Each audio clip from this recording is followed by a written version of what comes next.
Vous riez tout le temps dans la vie.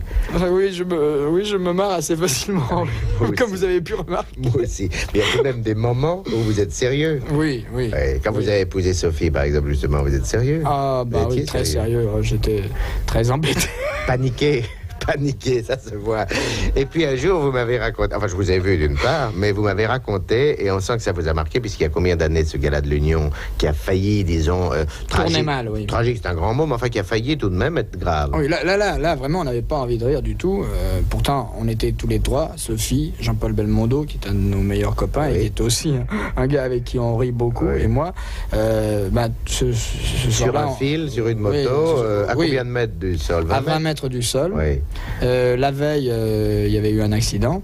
Mais vous savez que j'ai voulu vous faire une surprise, parce que vous m'avez fait plusieurs surprises. Oui. Et très, très amusantes pour moi. J'ai entendu chanter Sophie, j'ai entendu chanter Claudine Caster, vous, ça. J'ai passé un très bon moment. Alors, je voulais, moi aussi, apporter ma petite part.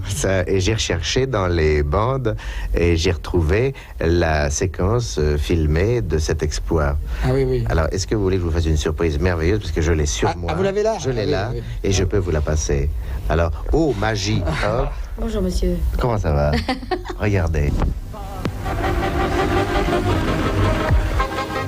Ça, c'est Jean-Paul qui monte. C'était la première fois qu'on montait à l'échelle de corde. Nous, on était montés déjà, mais non sans mal. Parce que le numéro en question, on l'avait répété toujours à 3 mètres du sol, vous savez, comme ça, simplement pour la moto. C'est-à-dire que le numéro est composé de cette façon-là. Jean-Paul est sur la moto. En fait, c'est lui qui fait le plus gros boulot. Et nous sommes en contrepoids dessous. Mais enfin, si l'un de nous trois fait un mouvement un peu brusque, les trois risque d'aller au tapis. Oui, et avec la moto, ce qui n'arrange rien, parce qu'on prend la moto sur la tête. Alors, on nous avait dit qu'il y aurait un filet dessous pour nous recevoir, mais ce filet était troué. C'était vraiment un panier à provisions. C'était Marlène Dietrich qui le tenait avec quelqu'un d'autre. Avec Jean Toulouse. Oui. Et vraiment, si on était tombé, c'était le drame. Vous voyez que vous arrivez à rire même là-dessus. Oui. C'est pourtant. Là, c'est nerveux parce que comme vous pouvez le remarquer, là, je suis en train de revivre une émotion là. Non, Sophie? Hein? Puis le rire est souvent une pudeur aussi. Oui.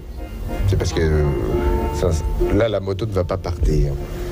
Tenez, Sophie, vous, qu'est-ce que vous pensiez en dessous, là, assise, comme ça, là? Quand vous étiez comme ça, vous vous disiez, mais bon, est-ce que Jean-Paul fait exprès? Est-ce qu'il va partir? Ou est-ce que c'est vraiment c'est réglé? Je savais très bien qu'il ne le faisait pas exprès, puisqu'on avait répété avant et que vous n'avez pas pensé une seconde que Guy et Jean-Paul avaient pu vous préparer une blague? Absolument pas, voyez. J'ai pas l'esprit aussi. Non.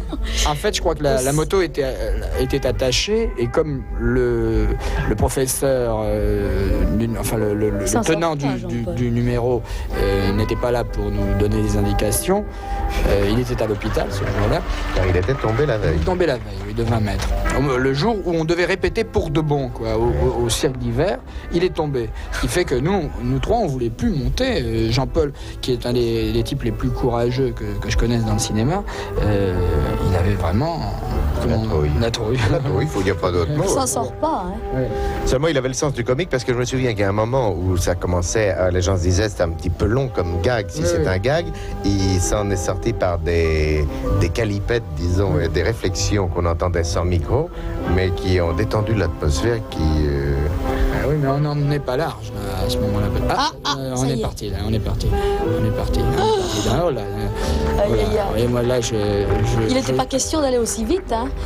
Je serre le dos là. Et je suis poli. Mais qu'est-ce qu'on fait là? On recule? Oui, c'est ça. Oh là, c'est vrai, j'avais oublié. Alors là, on est censé faire une espèce de contrepoids, et en même temps, on devait faire une acrobatie. Moi, j'ai jamais voulu. Sophie, elle l'a fait. Je sais pas si on la voyait d'ailleurs. Et là, la moto tombe en rade ou non? Je sais pas, qu'est-ce qui arrive. Oui, Sophie est en train de faire un mouvement de... C'est malin. Dans la différence générale d'ailleurs, parce que le projecteur était pas sur elle. Elle était en train de rixer sa peau là. Je lui disais non, ne le fais pas. Moi, j'ai pas voulu. Mais... Alors là, Jean-Paul, bien embêté. Je souris jaune, comme vous voyez.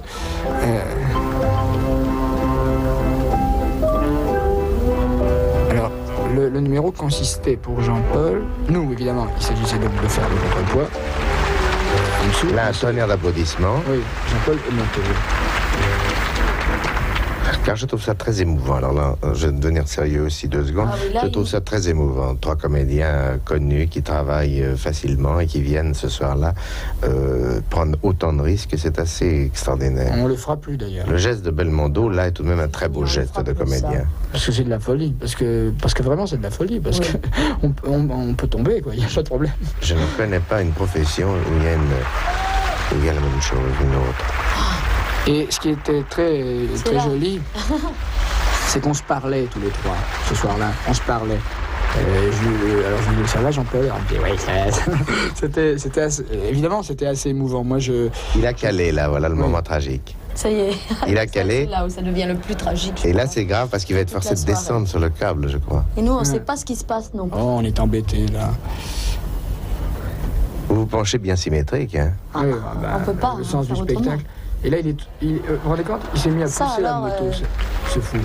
Ça, personne ne pouvait il n'a jamais répété ça, hein. Jamais. Personne ne pouvait venir nous chercher, là.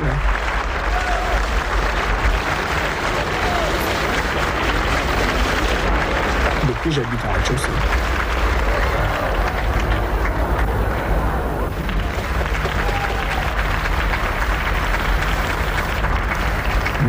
Le personnel qui s'affole quand même un peu. Oui, bien sûr. Il y a quelqu'un qui est venu à notre secours. Oui. Parce que eux savaient que... On a l'air de deux oiseaux apeurés. Regarde. Finalement, on le découvre, on l'a jamais vu, nous, ce numéro. On l'a vécu, mais on l'a jamais vu. Vous pensez bien que jamais il y a eu ça aux répétitions, le gars qui vient avec son smoking, qui vient chercher la moto. Ouf, là, on faisait... Hein? Qu'est-ce qui se passe lui, il gagne l'avant de la moto pour sortir aussi. Voilà. Et il prend le temps de saluer. C'est le meilleur moment, oui. Là, c'est un homme de spectacle. Le bon moment de la soirée pour nous, en tout cas. Oui, c'est ce qu'on a préféré, c'est le moment des applaudissements. Ça vous a fait plaisir de voir ça? Ah oui. J'en ai l'air aussi.